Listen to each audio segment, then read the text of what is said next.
Hello friends, कैसे हैं आप सब लोग। स्वागत है आप सभी का वर्ल्ड ऑफ इकोनॉमिक्स चैनल पे। और आज पेश करते हैं हमारी वीडियो नंबर 27। हमने जो लास्ट वीडियो देखी थी, वीडियो नंबर 26, उसमें हम लोगों ने वेरियस एग्रीगेट्स के बारे में बात करी थी। कुछ 8 एग्रीगेट्स हमने पढ़े थे, जीडीपीएमपी, जीडीपीएफसी, जीएनपीएमपी, जीएनपीएफसी, ऐसे हम लोगों ने 8 एग्रीगेट्स पढ़े थे और डेफिनेशन बनाना सीखा था कि डेफिनेशन कैसे बनाई जाती है। अगर आप लोगों ने वो पिछली वीडियो नहीं देखी है तो डिस्क्रिप्शन में लिंक गिवन है, आप वहां से जाके वो वीडियोस देख सकते हैं। अब बात करते हैं sir nominal and real GDP की। नॉमिनल और रियल जीडीपी क्या होता है? सबसे पहले नॉमिनल जीडीपी देखते हैं। देखिए, जीडीपी एक ऐसी टर्म है जिसे मोस्ट ऑफन यूज किया जाता है और जीडीपी को लोग जनरली मानते हैं कि हमारी नेशनल इनकम है। मैं आपको पहले भी बोल चुका हूं कि सर जीडीपी नेशनल इनकम नहीं है, हमारी नेशनल इनकम है एनएनपीएफसी, पर फिर भी लोग जीडीपी को नेशनल इनकम के तौर पे यूज करते हैं। देखिए, जब जीडीपी की बात आती है तो हम लोगों ने जीडीपी को जनरली बोला जीडीपी एमपी होता है। जीडीपी एमपी की जो डेफिनेशन होती है वो क्या होती है? It refers to market value of goods and services produced. MP है मतलब market value of goods and services produced. GDP है, डी मतलब within the domestic territory of a country during an accounting year. अब जब nominal GDP की बात आ रही है, हम लोग यहां पे देख रहे हैं सर मार्केट वैल्यू। क्या देख रहे हैं? मार्केट वैल्यू किस चीज की? जो भी गुड्स एंड सर्विसेज मैन्युफैक्चर हुए, प्रोड्यूस हुए इकोनॉमी के अंदर। बहुत शांति से सुनना सर, इकोनॉमी के अंदर जितने भी गुड्स एंड सर्विसेज प्रोड्यूस हुए हैं उनकी हमें क्या चाहिए? Market value. और अगर हम बात करें नॉमिनल जीडीपी की बोलते हैं, तो नॉमिनल जीडीपी जब फाइंड आउट किया जाता है तो मार्केट वैल्यू निकाली जाएगी यूजिंग करंट ईयर्स प्राइसेस। आप किसी भी चीज की वैल्यू जो प्रोड्यूस हुआ उसकी वैल्यू कैसे निकालोगे? जितना सामान बना, क्वांटिटी जितनी बनी, मल्टीप्लाइड बाय प्राइसेस। तो जब हम लोग प्राइसेस लेंगे, वो प्राइस कौन सी आएगी? करंट ईयर की प्राइस। देखिए, नॉमिनल जीडीपी क्या बोल रहा है कि आपको फाइंड आउट क्या करनी है? मार्केट वैल्यू फाइंड आउट करनी है उन सारे गुड्स और सर्विसेज की जो प्रोड्यूस किए हैं इकोनॉमी में, डोमेस्टिक टेरिटरी के अंदर। तो सर नॉमिनल जीडीपी का काम क्या है कि उन सभी की मार्केट वैल्यू निकालनी है, जितने भी goods and services domestic territory में प्रोड्यूस हुए हैं यूजिंग करंट ईयर्स प्राइस। आपको करंट ईयर की प्राइस लेनी है, उसके साथ में जितने भी क्वांटिटी के गुड्स प्रोड्यूस हुए हैं उसको मल्टीप्लाई कर दो। एक छोटा सा एग्जांपल देता हूं सर। मान लीजिए 2018, 2019 और 2020 है सर, आपके पास 3 इयर्स है। आपको दे रखा है सर वीट का प्रोडक्शन दे रखा है। मान लीजिए सिर्फ वीट की बात करते हैं और वीट की प्राइसेस दे रखी है। इस ईयर के अंदर वीट का प्रोडक्शन 1000, इसके अंदर वीट का प्रोडक्शन 1500 और इसके अंदर वीट का प्रोडक्शन 1200। यहां पर अगर देखें तो यहां पर प्राइस थी ₹10, यहां पे सर प्राइस हुई लेट से ₹12 और यहां पे प्राइस हो गई sir ₹20। 10 rupees price, 12 rupees price, 20 rupees price. अब जीडीपी की बात करिए। जीडीपी सर यहां पर कितना आएगा? 10,000। जीडीपी मतलब मार्केट वैल्यू हुई एक तरह से। मार्केट वैल्यू निकाली, हमने माना कि सिर्फ एक ही गुड्स बना इकोनॉमी में, केवल वीट का प्रोडक्शन हुआ और कुछ बना ही नहीं। तो अगर मैं बात करूं कि जीडीपी अगर कैलकुलेट करता मार्केट वैल्यू कैसे आती? Quantity multiplied by price, 1000 into 10, 10,000। यहां पे कैलकुलेट करता कितना आता है? 1500 इंटू 12, 18,000। और यहां पे अगर मैं कैलकुलेट करता कितना आता है? 24,000। यहां बहुत इंटरेस्टिंग चीज समझ में आएगी आप लोगों को, देखना बहुत शांति से। सर हमने क्या किया? क्वांटिटी से प्राइस को मल्टीप्लाई किया। पहले साल में क्वांटिटी 1000 बनी, 10 रुपए की रेट थी, तो मेरा जीडीपी आया, नॉमिनल जीडीपी आया 10,000। सेकेंड ईयर में 1500 इंटू 12, 18,000 और थर्ड ईयर में 1200 इंटू 20, 24,000। अभी सर जब हम लोग जीडीपी की बात करते हैं तो जीडीपी लिया जाता है सोशल वेलफेयर का इंडेक्स। लोग जीडीपी को सोशल वेलफेयर का इंडेक्स मानते हैं कि अगर जीडीपी बढ़ा है मतलब लोगों का भला हुआ है। अब सर बढ़ती हुई पॉपुलेशन के साथ में जब हम लोग जीडीपी के बढ़ने की बात करें तो अगर जीडीपी बढ़ रहा है तो हम लोगों को यह लगता है कि लोगों का भला भी क्या हो रहा है? ज्यादा हो रहा है। अब लोगों का भला कब होगा? जब उन लोगों को नेसेसिटी गुड्स, यही होगा कि उन लोगों को उनकी जरूरत के सामान अवेलेबल होना शुरू हो जाएंगे।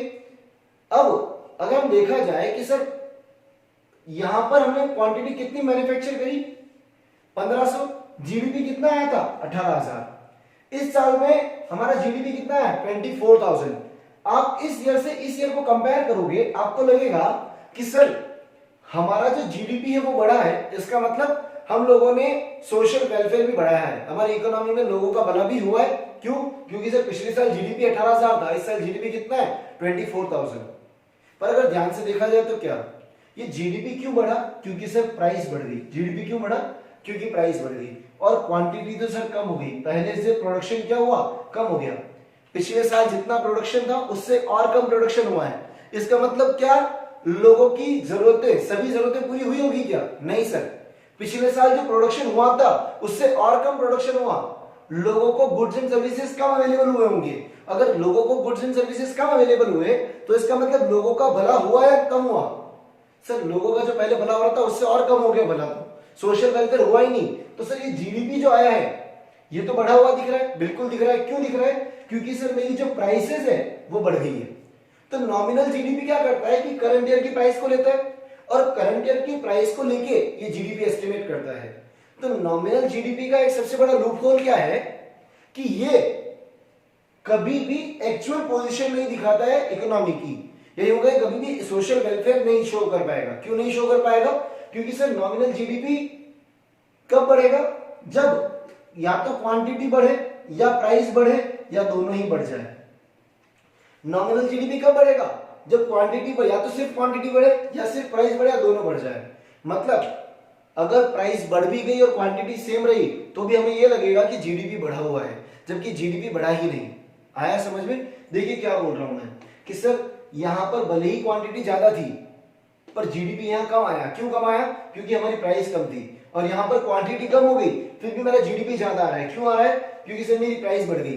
तो ये देखने से तो अच्छा लग रहा है कि जीडीपी बढ़ गया, बट एक्चुअल टर्म्स में अगर देखा जाए तो क्या सोशल वेलफेयर हुआ होगा? क्या नहीं हुआ। क्यों नहीं हुआ? क्योंकि सर क्वांटिटी और कम हो गई, प्रोडक्शन कम हो गया सर, तो लोगों को goods and services come available हुए होंगे। आया समझ में? एक बार फटाफट इसे नोट डाउन कर लीजिए नॉमिनल जीडीपी वाले पार्ट को, आगे मैं रियल जीडीपी समझाता हूं फास्ट।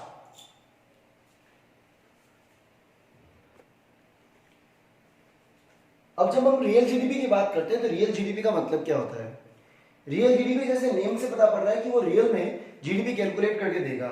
जब हम रियल जीडीपी की बात करते हैं तो रियल जीडीपी गुड्स की मार्केट वैल्यू तो फाइंड आउट करेगा पर वो करंट ईयर की प्राइसेस को कंसीडर नहीं करता है। रियल जीडीपी कंसीडर करता है बेस ईयर की प्राइस को। किसको कंसीडर करता है? बेस ईयर की प्राइस को। देखिए डेफिनेशन क्या बोला है? It refers to market value of goods and services produced within the domestic territory of a country during an accounting year as estimated using base year price। हम लोग market value find out कर रहे हैं जितने भी goods बने इस country territory के अंदर, पर मार्केट वैल्यू निकालने के लिए हम लोग क्वांटिटी को कौन सी प्राइस के साथ मल्टीप्लाई करेंगे? बेस ईयर की प्राइस के साथ। हम मार्केट की वैल्यू निकाल रहे हैं, मार्केट वैल्यू निकाल रहे हैं, जितने भी गुड्स बने उसकी मार्केट वैल्यू। मार्केट वैल्यू निकालने का मतलब है आपको क्वांटिटी को प्राइस से मल्टीप्लाई करना है। अब क्वांटिटी को प्राइस नॉमिनल के अंदर तो हम करंट ईयर की ले रहे थे, यहां पे प्राइस कौन सी लेंगे? बेस ईयर की। एक एग्जांपल बताता हूं। मान लीजिए सर हमारे पास 3 ईयर है, 2010, 2015 और 2020। ठीक है, हमारा बेस ईयर है सर 2010। मान लीजिए हमारा बेस ईयर क्या है? 2010। क्वांटिटी इस ईयर में मान लीजिए लेट अस सपोज व्हीट की ही बात करते हैं। व्हीट की क्वांटिटी इस ईयर में थी 1000 की, इस ईयर में क्वांटिटी थी सर 2000 केजी टन। मान लीजिए 1000 टन क्वांटिटी इन टन। यहां पे 1000, यहां पे 2000 और यहां पे सर जो क्वांटिटी आई वो आई मान लीजिए 2400। ठीक है, नेक्स्ट प्राइस। अगर प्राइस की बात करूं, प्राइस से यहां पे प्राइस थी 10 रुपीज, यहां पे जो प्राइस थी सर 20 रुपीज प्राइस हो गई, और यहां पे जो प्राइस है वो सर प्राइस है 15 रुपीज। प्राइस कितनी है? 15 रुपीज। अब अगर मैं नॉमिनल जीडीपी की बात करूंगा, नॉमिनल जीडीपी कितना आएगा? नॉमिनल जीडीपी में सेम ईयर की प्राइस से मल्टीप्लाई करना है। नॉमिनल जीडीपी इसका आता सर 10,000, इसका आता सर 40,000 और इसका आता नॉमिनल जीडीपी आपका 36,000। नॉमिनल जीडीपी यही आता। इसका नॉमिनल जीडीपी देखते सर 10,000, इन दोनों को मल्टीप्लाई किया, इन दोनों को मल्टीप्लाई किया 40,000, इन दोनों को मल्टीप्लाई किया 36,000। नॉमिनल जीडीपी देख के क्या लगता कि सर इस ईयर के कंपैरिजन में इस ईयर में जीडीपी कम हो गया तो यहां पे सोशल वेलफेयर कम हुआ होगा। ये देख के यही लगता है। हम लोगों ने क्या किया sir, real GDP find out किया। रियल जीडीपी के लिए हमने 2010 की जो ईयर था उसको बेस मान के 2010 की जो प्राइस थी उसको बेस प्राइस माना। यहां पे कितना आएगा 10,000, यहां पे 2000 इंटू 10 20,000, यहां 2400 इंटू 10 24,000। अब रियल जीडीपी देखना, इस ईयर में 10,000, इस ईयर में 20, इस ईयर में 24। हुआ क्या कि सर इन दोनों ईयर को अगर कंपेयर किया जाए तो इस ईयर के कंपैरिजन में इस वाले ईयर के अंदर जीडीपी क्या हुआ है, इंक्रीज हुआ है। तो ये रियल जीडीपी क्या शो कर रहा है, रियल जीडीपी तभी बढ़ेगा जब क्वांटिटी बढ़ेगी। क्यों, क्योंकि सर रियल जीडीपी प्राइस के हिसाब से तो बढ़ नहीं सकता। क्यों नहीं बढ़ सकता, क्योंकि रियल जीडीपी तो किसको प्राइस मान रहा है, बेस ईयर की प्राइस को प्राइस मान रहा है। तो इसका मतलब अगर क्वांटिटी बढ़ेगी तो ही रियल जीडीपी बढ़ेगा, अदरवाइज रियल जीडीपी नहीं बढ़ सकता। और अगर क्वांटिटी बढ़ रही है तो क्वांटिटी का अगर क्वांटिटी बढ़ रही है इसका मतलब इकोनॉमी के अंदर प्रोडक्शन बढ़ रहा है, और अगर प्रोडक्शन बढ़ रहा है तो हमें यह पता चलता है कि इकोनॉमी के अंदर लोगों का सोशल वेलफेयर भी हुआ है। क्यों, क्योंकि सर अगर प्रोडक्शन बढ़ रहा है तो इसका मतलब लोगों के पास जो गुड्स एंड सर्विसेज की अवेलेबिलिटी है वो भी पूरी हो रही है। तो लोग जितनी डिमांड कर रहे हैं उतना अगर यूं कहें जितनी डिमांड हो रही है उसके अकॉर्डिंग प्रोडक्शन भी क्या हो रहा है, इंक्रीज हो रहा है। आई बात समझ में। रियल जीडीपी तभी बढ़ेगा जब क्वांटिटी बढ़ेगी, रियल जीडीपी इंक्रीजेस। हम लिखेंगे real GDP increases only when quantity increases. Real GDP कब बढ़ेगा, जब क्वांटिटी इंक्रीज होगी।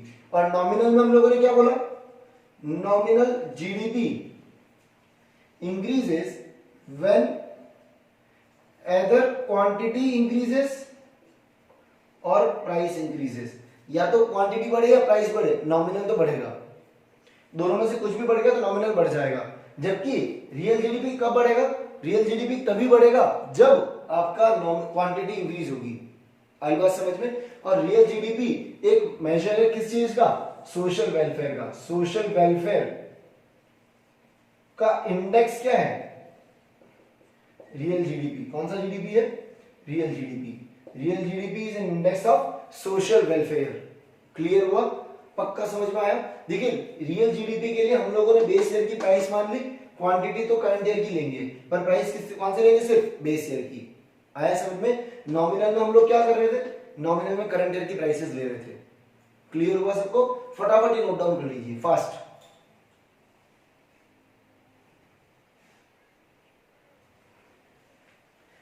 अब हम बात करेंगे सर जीडीपी डिफ्लेटर की। अब हम देखेंगे सर जीडीपी डिफ्लेटर क्या होता है। जैसे नेम से पता चल रहा है डिफ्लेटर, डिफ्लेटर मतलब बढ़ी हुई चीज। देखो जीडीपी डिफ्लेटर क्या है, it is a ratio between nominal GDP and real GDP. ये एक रेशियो बताएगा नॉमिनल जीडीपी और रियल जीडीपी में। अभी हम लोगों ने देखा कि sir nominal GDP generally current year की प्राइस को देख के आता है, तो जनरली वो क्या होगा, ज्यादा होगा। जबकि नॉमिनल जीडीपी और रियल जीडीपी जो होगा वो बेस ईयर की प्राइस को देख के आता है। तो अगर हम बात करें जीडीपी डिफ्लेटर क्या मेजर करता है, it indicates average change in prices of goods and services in current year as compared to base year. Current year में कितना एवरेज चेंज आया है प्राइसेस के अंदर, कितना परसेंट एक एवरेज चेंज गुड्स और सर्विसेज की प्राइस में आया है करंट ईयर में as compared to base year. अगर मान लीजिए पता चलता है कि बेस ईयर के कंपैरिजन में करंट ईयर में प्राइसेस 50% इंक्रीज हो गई है, तो जीडीपी डिफ्लेटर भी कितना आएगा, 50%। इसका फॉर्मूला क्या है, nominal GDP upon real GDP into 100। एक एग्जांपल लेके दिखा देता हूं सर। 2015 और 2020 वही वीट को लिया, वीट की क्वांटिटी 1000 और इसकी यहां पे क्वांटिटी 1200। प्राइस अगर बात करूं यहां पे 10 और यहां पे कितनी होगी, 12। ठीक है। अगर हम देखें तो सर नॉमिनल जीडीपी 10,000, यहां कितना है 14,400। ये आया सर मेरा कौन सा जीडीपी, नॉमिनल जीडीपी। अगर रियल जीडीपी ले रहा हूं तो रियल जीडीपी के लिए मुझे बेस ईयर की प्राइस को लेना पड़ेगा, इसी ईयर की प्राइस। ये 10,000 और ये कितना आया 12,000, 1200 इंटू 10। अब अगर मैं बात करूं इस ईयर के अंदर अगर मुझे जीडीपी डिफ्लेटर देखना है तो कैसे आएगा, 14,400 अपॉन 12,000 इंटू 100। आप जब कैलकुलेट करोगे कि सर कितना आया तो आपको पता चलेगा ये इंक्रीज हुआ है 120%। हाँ, आप जब कैलकुलेट करोगे कितना आया तो आपको पता चलेगा सर ये कितना है, जीडीपी डिफ्लेटर कितना है 120%। जीडीपी डिफ्लेटर कितना आएगा 120%।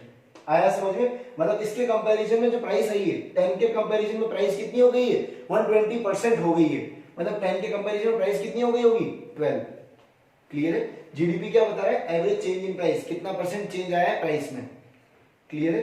फटाफट इसे आप नोट डाउन कर लीजिए। आज की हमारी वीडियो यहीं पे खत्म होती है। कल जो हम लोग टॉपिक देखेंगे वो इस वाले चैप्टर का लास्ट टॉपिक होगा, जीडीपी एंड सोशल वेलफेयर। वो मोस्ट इंपॉर्टेंट टॉपिक है इस चैप्टर का, तो प्लीज उस टॉपिक को मिस मत कीजिएगा। आप सभी लोगों को मुझे लगता है कि पूरा टॉपिक समझ में आ गया होगा। अगर फिर भी आपको कोई डाउट रहता है तो डिस्क्रिप्शन में मेरे कॉन्टैक्ट नंबर्स गिवन है, मुझे वहां पे आप मैसेज कर सकते हैं, कॉल कर सकते हैं, व्हाट्सएप कर सकते हैं। और एक बार फिर ये मैं आपको बुक बता देता हूं, हमारी book tour on world of macro economics. अगर आप में से किसी को भी ये नोट्स वगैरह की रिक्वायरमेंट है तो मुझे मेरे नंबर पे कांटेक्ट कर सकते हैं। तब तक के लिए stay safe, stay at home. Thank you and bye.